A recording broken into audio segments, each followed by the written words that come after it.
we made a very important decision backstage. We're not wearing jackets today. A little warm. It's just too damn hot. Thank you all so much, and thank you for the festival.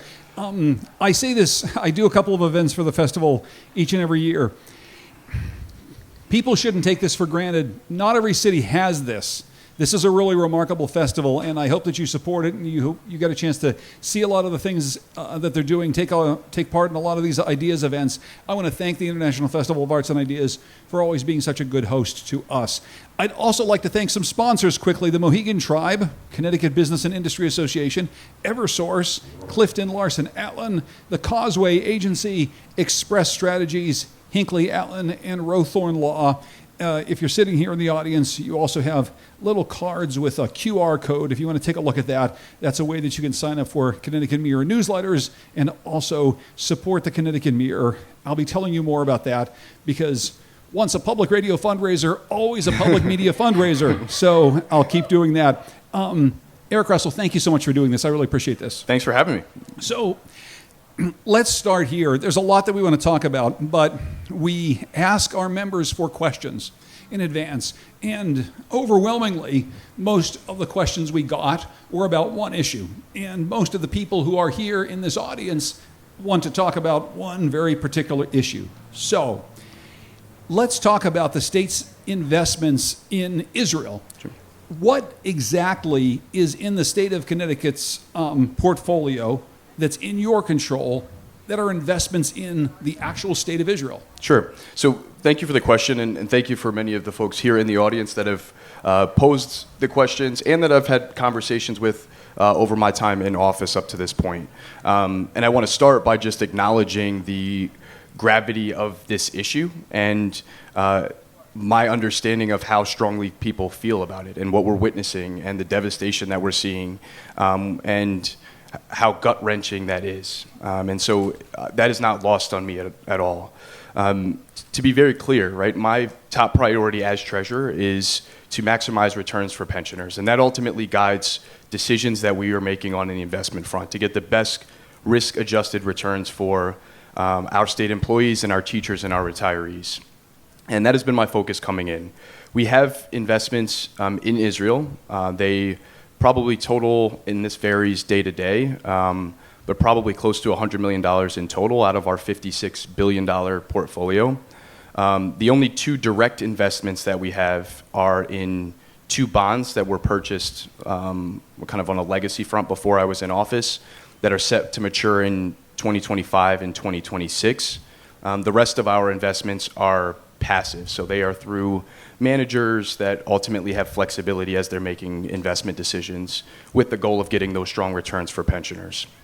And I am often confronted with the pressure to either invest in something or divest from a host of different things. We have these conversations around climate, right, or companies that have poor labor practices, and we do a lot of work engaging with folks on that front because it is critical. And as we talk about many of these things, they're not disconnected from our goal of getting returns, strong returns for pensioners, because it's ultimately about analyzing risk as we are making investment decisions. Sure. But anytime that we are making a decision to completely divest from anything, there is a lot of work and process and time that goes into that, often federal guidance. There's an organization called the Office of Foreign Asset Controls that really guides a lot of policy or sanctions around other countries. And we look at all of those things in totality as we make those decisions. Could you give me an example of how exactly that works? So, for instance, whether or not it's the war that Russia is waging in Ukraine or some other international act, what sort of guidance do you get from this national organization that tells you what to do or what not to do with your investments? Yeah, so ultimately it's their sanction list, and their list of countries say that we can or should not invest in. So that may be Iran, it may be Sudan. Many of those things we take up through the legislature here in Connecticut. So if the state is going to take the position that we are not investing in a country, the legislature would take that up and would pass that in policy. There's some policies that have come directly out of the office. Russia was one of them, and part of that was, again, in this fiduciary context around the idea that assets in Russia would be frozen and would ultimately be really harmful to pensioners. And so So this is risk management on your part, right? 100%. This has to do with you deciding it's too risky for the state of Connecticut right now to be invested in Russia, and so I'm going to make that unilateral decision to do so. It's not all unilateral. Again, it depends on the situation. One unilateral example was our policy around divestment from civilian gun manufacturers, for example. This was done under Treasurer Wooden. And it was a policy, again, after a lot of legwork, determining that, one, this was not going to be harmful to pensioners. It wasn't going to impact our ability to get strong risk-adjusted returns. And it was such a small portion of our portfolio at any point that we were able to go through that analysis to determine that it was that was going to be a long-term benefit for us. How small a part of the portfolio was that when it was divested? I don't know the exact dollar amount, but civilian gun manufacturers is a very small part of the market compared to many of the, when you think about some of these other larger I think companies. you can anticipate my next question is what was it in comparison to how much we are invested in Israel currently? Yeah, so I don't know the exact answer to that. What I can speak to, again, is the direct investments that we have. We've had some. So, for example, we had a bond that matured last year while I was in office. A lot of times those bonds would have been re-upped and we would have purchased another Israeli bond. There's a lot of pressure to do that as well, right?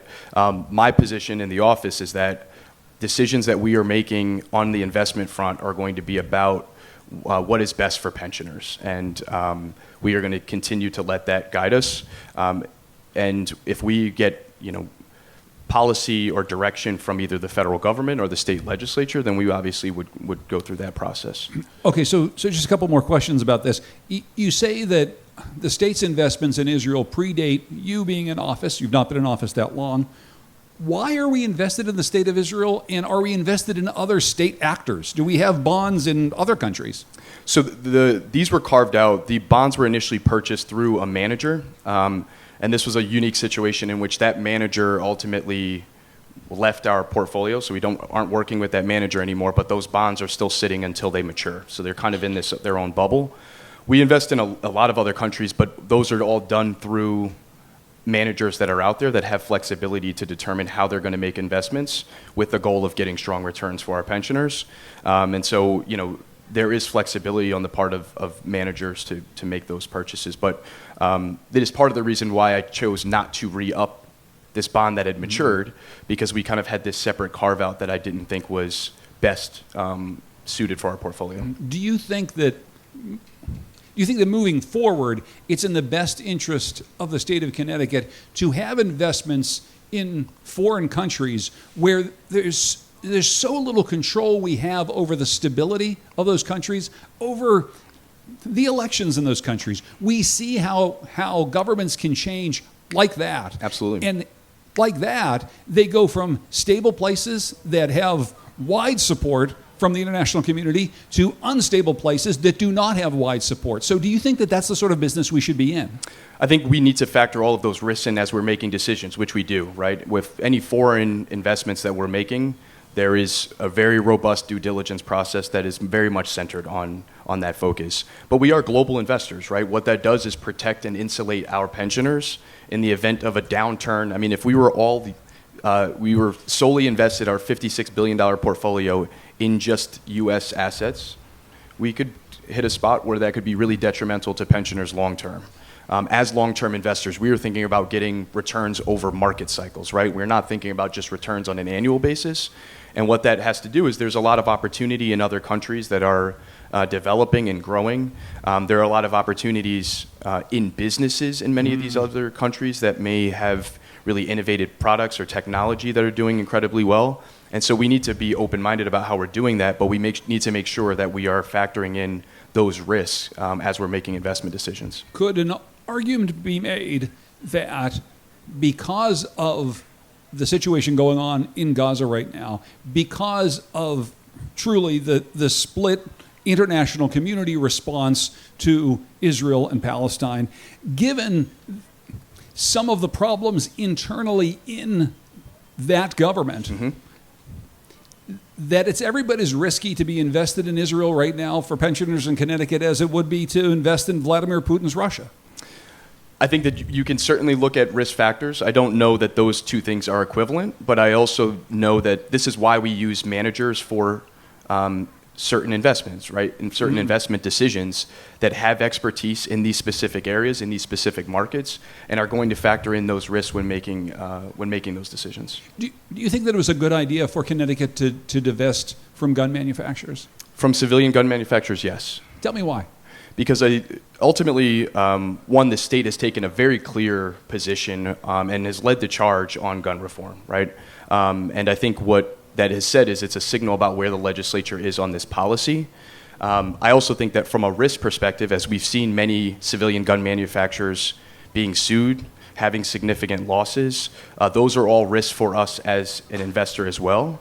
And so I think from a long-term perspective, we also know the cost of gun violence on our communities, which, again, are factoring kind of big picture risk for our state. And at the end of the day, I think we can access similar investments that are much more beneficial to our state with the same return and risk profile.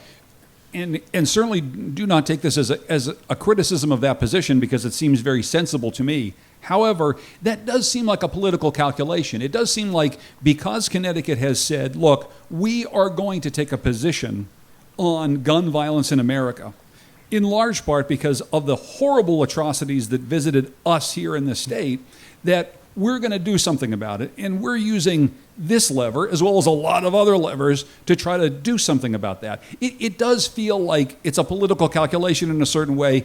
I understand that it very well may mitigate risk for pensioners as well, but that's not the only reason we did it, right?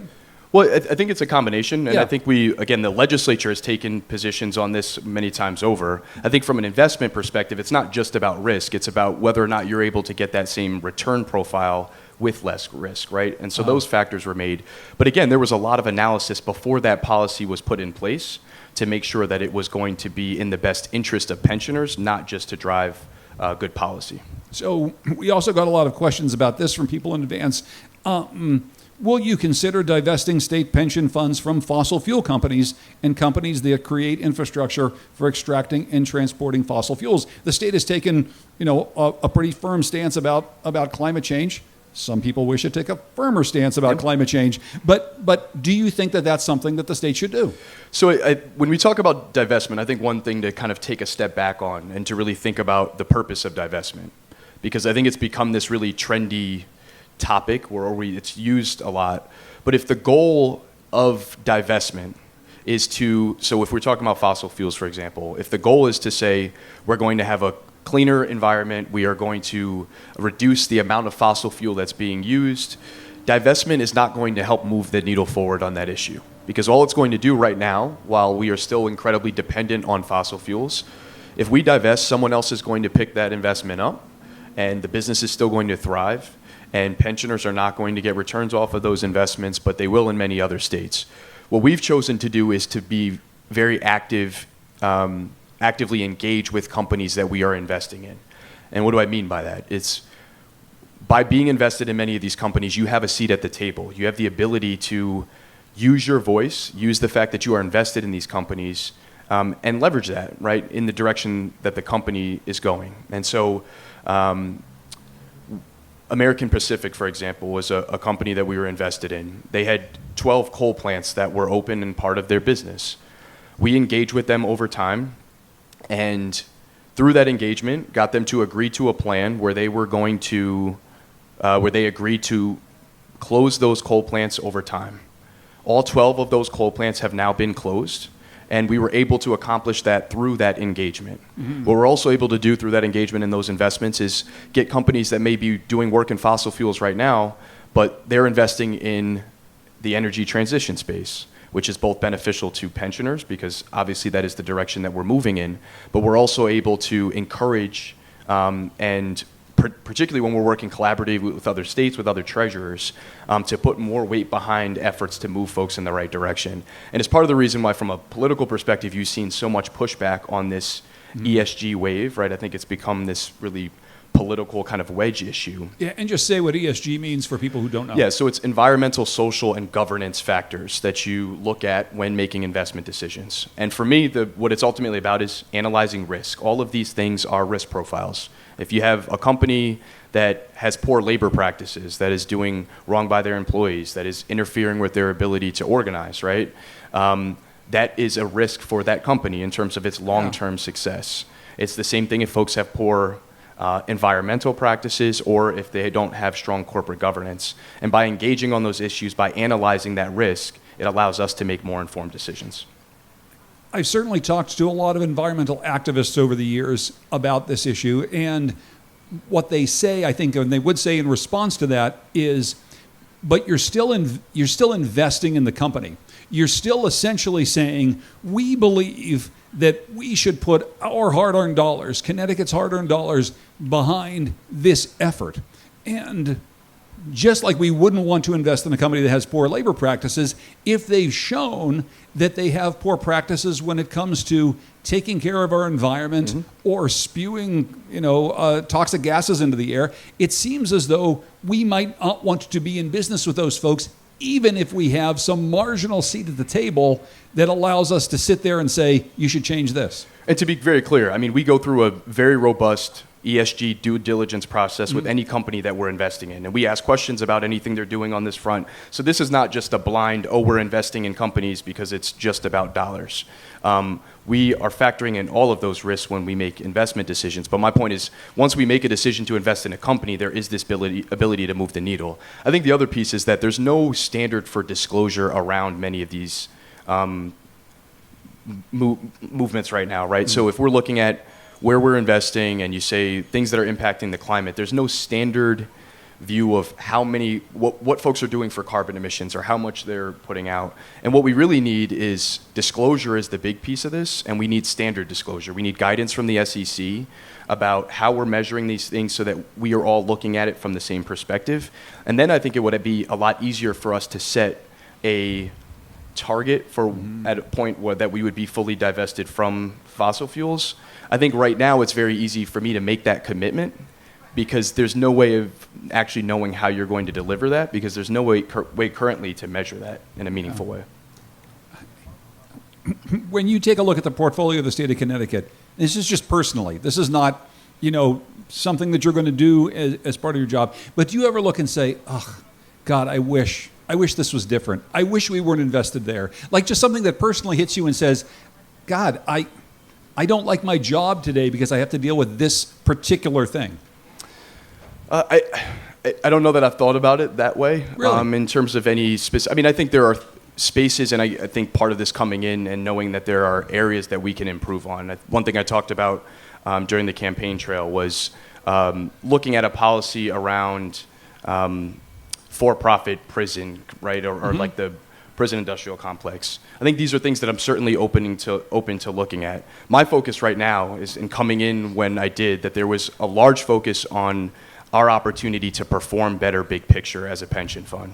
And that was my top priority coming in, which is what I really set my focus on from the very beginning. We worked closely with the governor and the legislature to pass legislation to make sure we could make improvements around recruiting and retaining talent in the office. We strengthened our investment advisory council.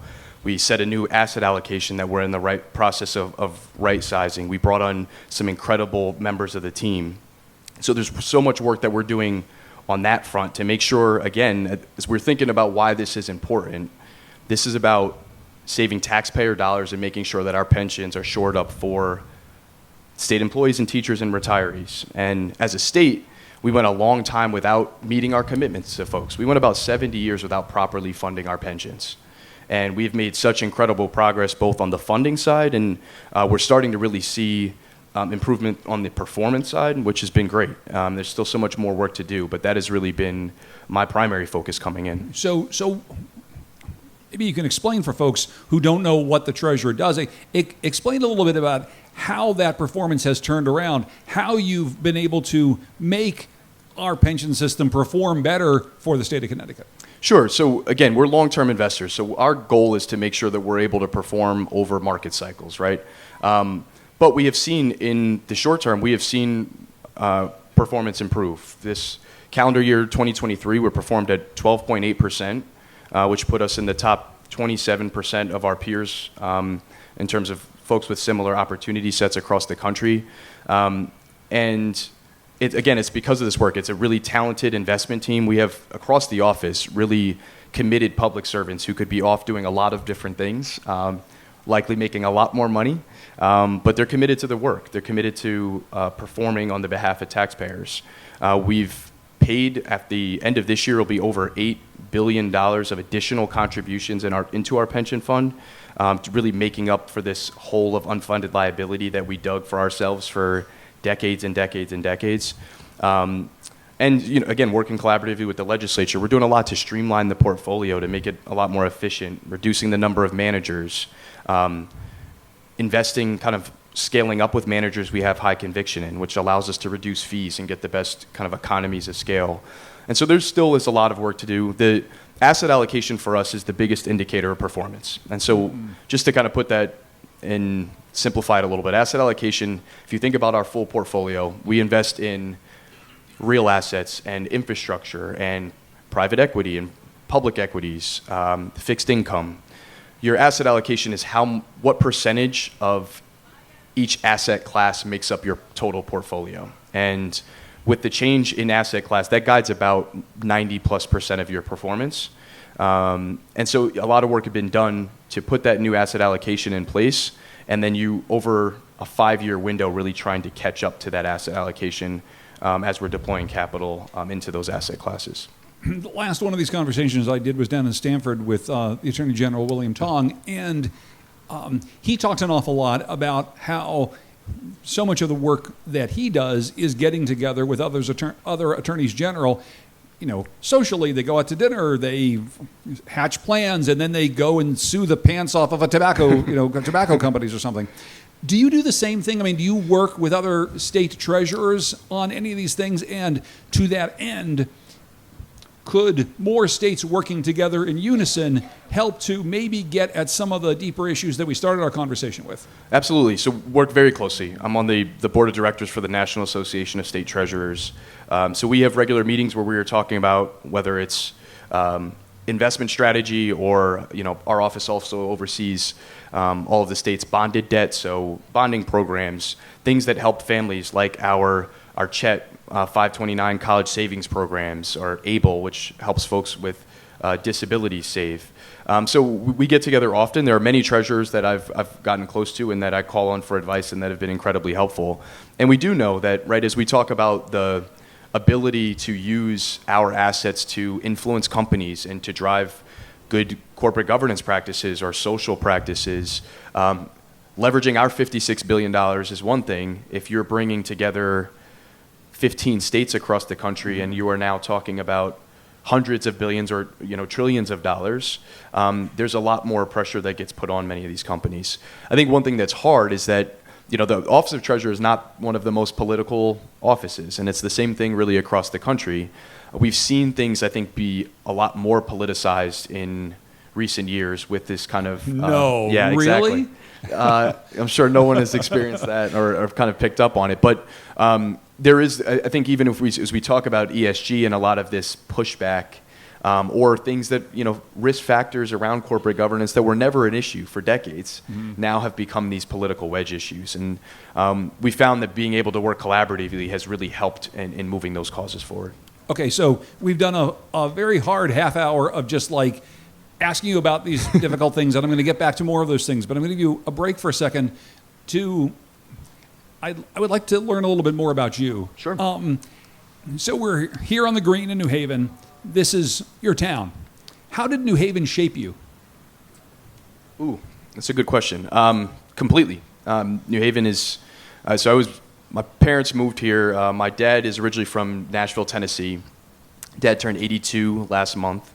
He was a paratrooper in Vietnam, and toward the tail end of his military career was stationed in Germany, where he met my mother, who grew up there. And they got married in Germany. My older brother was born in Germany, and then they moved to Connecticut, in large part because my dad had one friend in New Haven, and being an interracial couple at the time, did not want to move back south where he grew up. And so they came here with little to nothing, and my dad rented out a little storefront in a tough area of the city and started making hot dogs and hamburgers on a griddle, and spent hours in the store and slowly built it up into a small convenience store. And I grew up working in that store from the time I was about 6 years old, standing on a milk crate, doing the cash register, sweeping the floor, stocking shelves, whatever really needed to be done. But it's where I learned so much about community. Lived around a lot of really hardworking people that were just struggling to make ends meet, and we were kind of the community hub in a way. We knew everyone in the neighborhood. It was a place where we heard a lot about the challenges that people were facing. And I was, through my parents' sacrifice, I was the first person in my family to graduate from college and then went to law school. And I didn't know exactly what I wanted to do, but those experiences always really guided me in wanting to do something positive and to make sure that I actually stayed in New Haven and was active in the community, because there were plenty of people who were successful coming out of neighborhoods like the one I grew up in, but you didn't always see them there, or they didn't come back. And so the examples of possibility and opportunity weren't always readily available. So I think all of these experiences, right? I think it's shaped me in a huge way. Is that convenience store still here? Is it still around? They don't own the store anymore now. Yeah. So there still is a store in the original location, on Congress Avenue. Do you drop by ever? I do, yeah. I do. It's right on Congress and Redfield here in New Haven. And so we were there, and then my parents, after they left there, had a small convenience store on Dixwell Avenue in New Hallville. So hey. Yeah. Hey, sir, I literally asked him that question as the first thing. And so we had a chance to talk about that. And we're actually going to talk a little bit more about that in just a second. Thank you very much for coming. I just want to talk to him about some other things as well. I appreciate it. So when you took office, you became the first Black LGBTQ person in American history to win an election for statewide office. So I just want to say that again. You were the first in American history to do that. That's kind of remarkable, and I guess I'm wondering, first of all, if you ever sit back and think how, freaking remarkable that is. To me, it was startling. So I wasn't made aware of it. I was endorsed by an organization that supports LGBTQ candidates running across the country, and they actually, after I was endorsed, kind of notified me of the potential for that to be history making. And I was surprised in many ways, because you would think at this point that things like this have happened. At the same time, I think it's a signal of how much more work there is to do. But it's an honor. Not so much because it's about me. I think it's the acknowledgement of the folks whose shoulders I stand on in running. I think about people like Joe Graybars, who was the first legislator to come out in Connecticut, or mentors of mine, Mike Lawler and Andrew McDonald, who came out and did the work around the LGBTQ community when it was a lot harder to do it, right? And it was a lot more challenging. And what I find most rewarding about it now is the young folks that I see, or the parents that reach out and say that, their child, it was inspired by the fact that I was able to come up and run. I think the other thing it says is a lot about Connecticut. We've led the way on LGBTQ issues. Happy Pride, everyone. We're still in June here. But we've led the way on LGBTQ issues across the country. And I think what I was most rewarding was through this campaign process and through the election, that folks ultimately made the decision that they were going to support people for their ideas and their ability to do the job and their qualifications, and actually that we were celebrated and embraced. I couldn't imagine running for office publicly when I was in high school, let alone doing it alongside my husband. So it's certainly an honor, and also an obligation to make sure that you do well in the role, and continue to move the cause forward. I guess I wonder, though, how that part of your identity, because that is a part of your identity, is not all of you, how that informs the way you think about the work that you do. How much do you say, because I have this, I don't know if it's a burden, but this title, this is something that I did that is a part of who I am. How much do you say, well, okay, I need to use that somehow in the work that I do? So I think coming from any marginalized community, I think you have a stronger understanding of folks who are not always in the room, right? And folks whose voices are not always heard. And I think I bring that perspective to this role from a lot of different spaces. Two, I think there's this obligation to make sure that you are opening doors and reaching back to pull other people along with you. And then three, I think there's, again, a lot of these issues, if you don't have people with different experiences and with diversity in thought and perspective at the table, policy doesn't change. I think we've made a lot of progress. If you look at our legislature becoming more diverse, a lot of our decision makers coming from spaces that they didn't always, we didn't always see represented. I think that is really important, and I try to bring that perspective to these rooms when I'm in them. Since we're talking about not just divestment, but we're talking about how we can use Connecticut's hard-earned dollars to invest in certain things and not invest in other things, how much do you think about that? I mean, there are some companies, there are some state actors who are unfriendly to the LGBTQ community. There are some state actors, there are some companies that are unfriendly to Black Americans. Mm-hmm. So how do you think about that when you think about who we're going to invest in?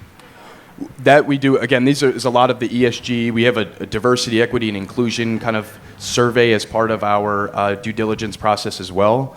And we all ask these questions to managers and companies that we're investing in. We want to know what they're doing around these issues. We want to make sure that they are keeping issues around equity and inclusion and at the forefront of the work, not only because it's the right thing to do, but as we also talk about making investment decisions, we know that diverse companies, we know that diverse boards perform better. We know that diverse managers perform better. I mean, that is a statistically factual piece of information. And so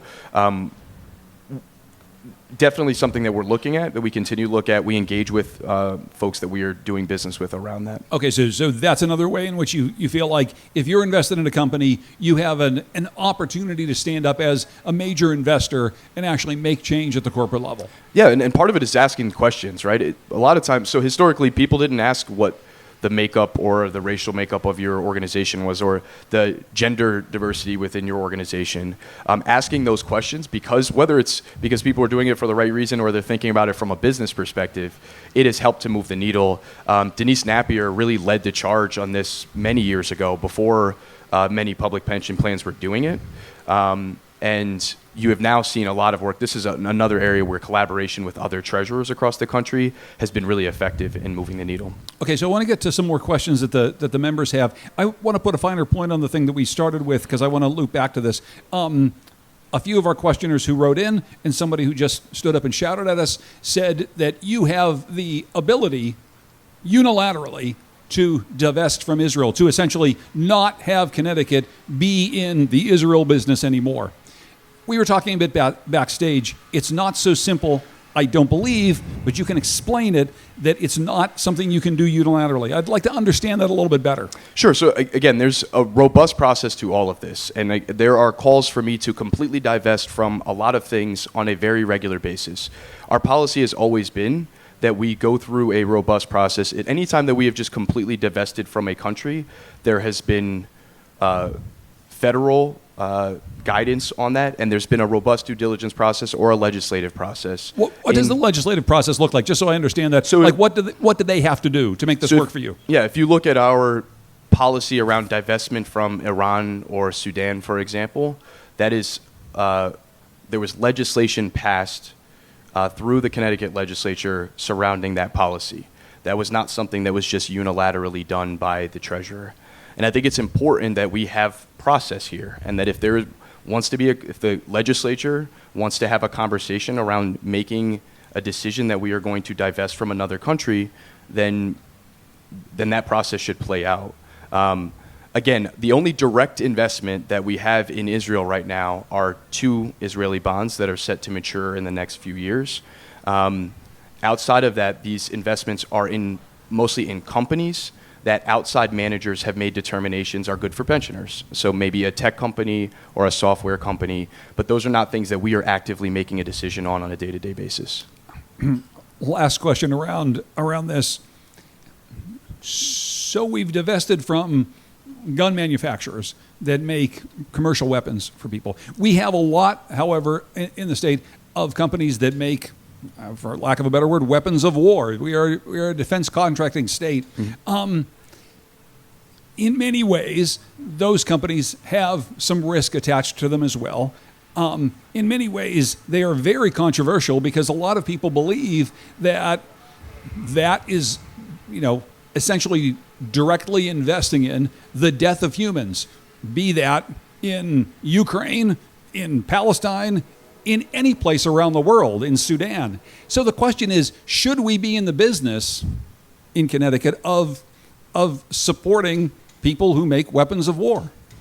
So again, I have a fiduciary obligation to maximize return for pensioners. And I think if we get into some of this mindset that we're looking at anything wrong that's happening in any country across the world or any industry, we wouldn't be invested in anything, right? I mean, we would have to look ourselves in the mirror around a lot of these same issues. But my job is to make sure that we are growing our pension fund for state employees and teachers and retirees.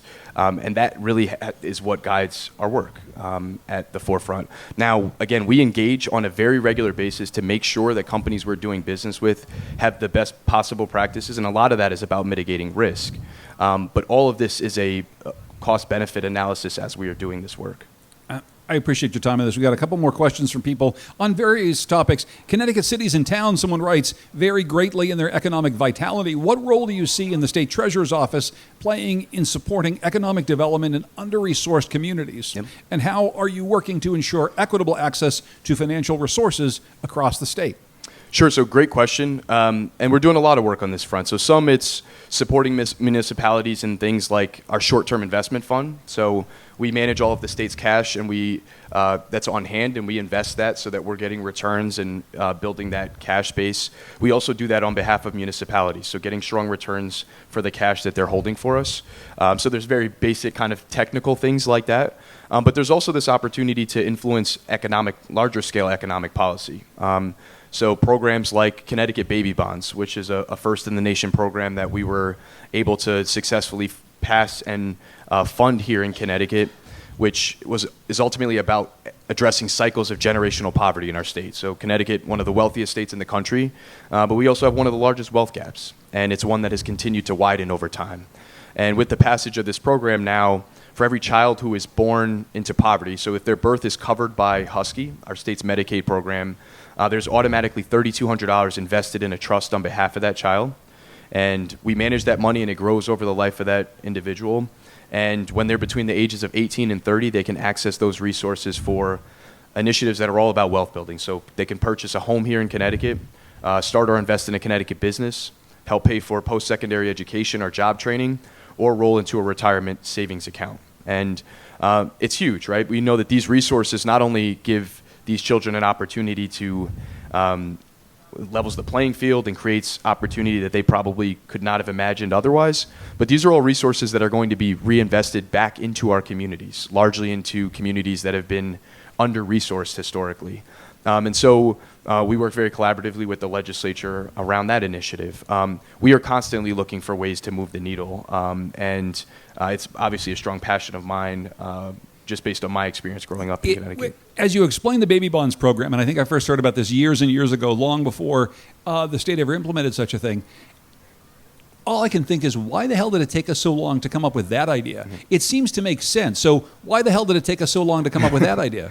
So the concept was developed by an economist named Derek Hamilton, and it has actually been proposed on the federal level. Senator Cory Booker and Congresswoman Ayanna Pressley. It was obviously took a lot of time and energy to get this accomplished here in Connecticut, and with a lot of collaboration from a lot of different folks. I think one thing that I love about this office is that it is really focused on the long-term future of our state. It's not a job where it's just about one election cycle or one budget cycle. Many of the investments that we're making won't bear fruit until 5 or 7 or 10 years down the road sometimes. And what I think is hard in government and what's hard in political offices is that most folks are encouraged to make decisions thinking about the short term. I think it's what's created many of the fiscal challenges that we've had, is that folks were kicking the can because they weren't going to have to deal with the problem.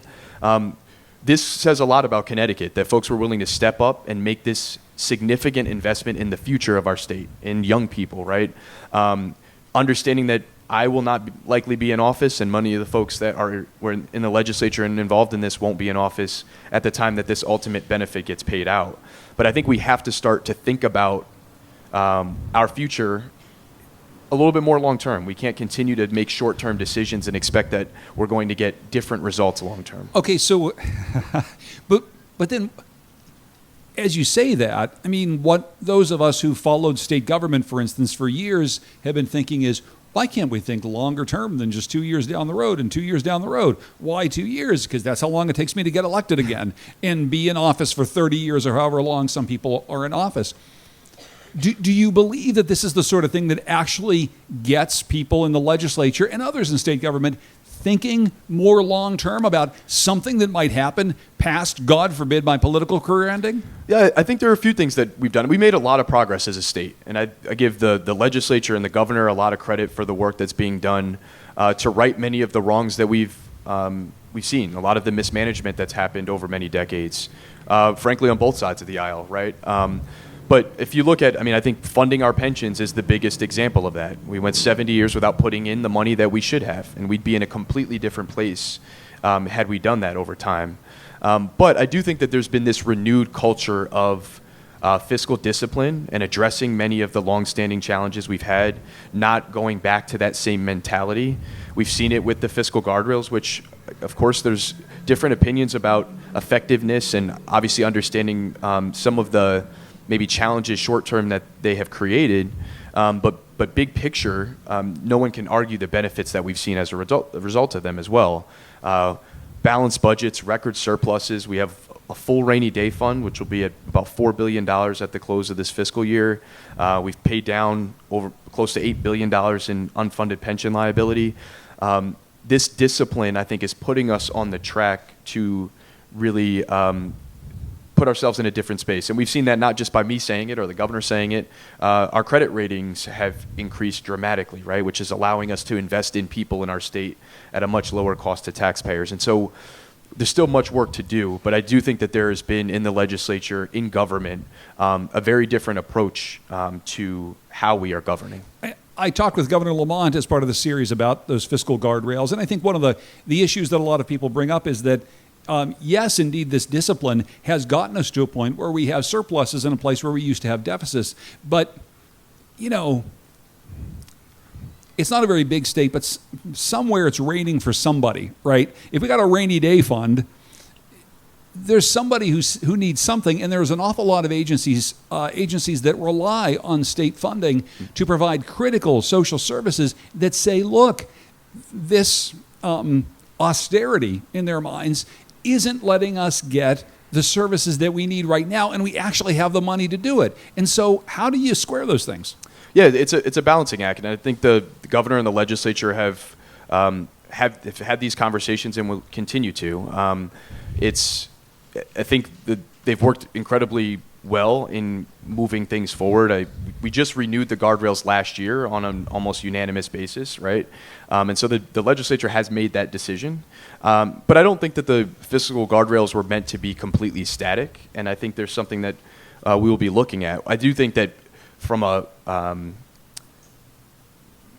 the perspective that there will always be a need to have some type of guardrail in place, because I think that is what has incentivized people to not just think about short-term benefits, right?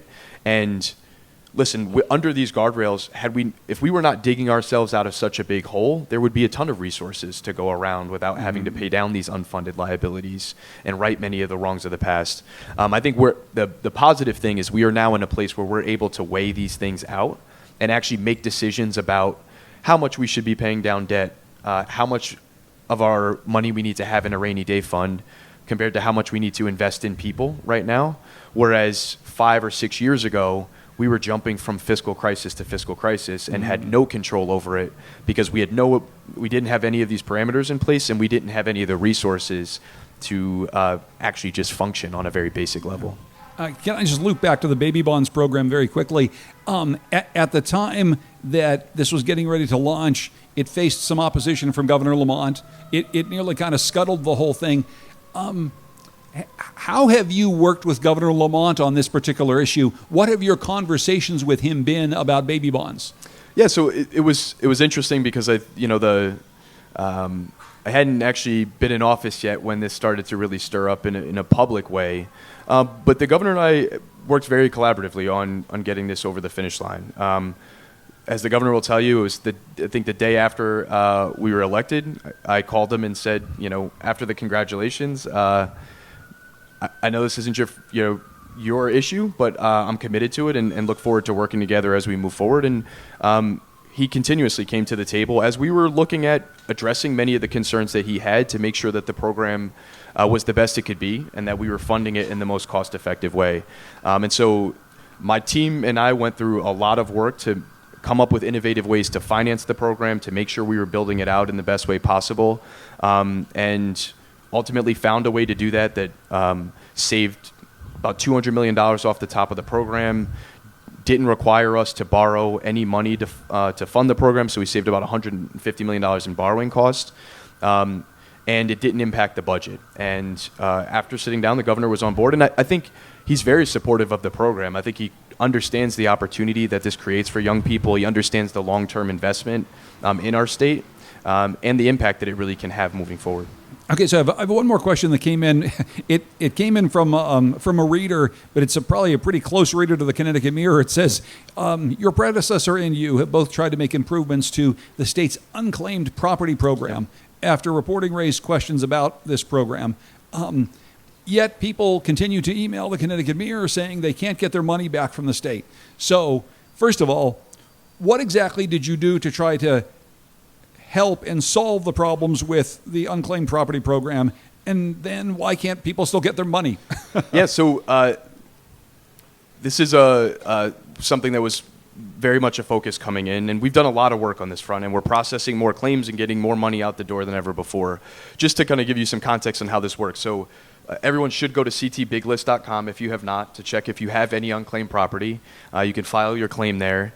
But as these claims come in, the process previously was you would submit a claim, you had to provide identifying information because we have to safeguard this money too to make sure it's going back to the right individuals. And then we had to have someone manually process every single claim that came into the office. So it didn't matter if it was for 50 cents or for $50,000, right? And it was the same process. What we've done a lot of work around is really improving technology so that we can automatically process many of the more mundane claims where there's a lot of matching identifying information, and that our team could actually spend time on the more complicated, complex matters. And so we've implemented some of that technology. There still is additional components that we are putting in place that will continue to help us turn over some of those claims and free up staff in the office.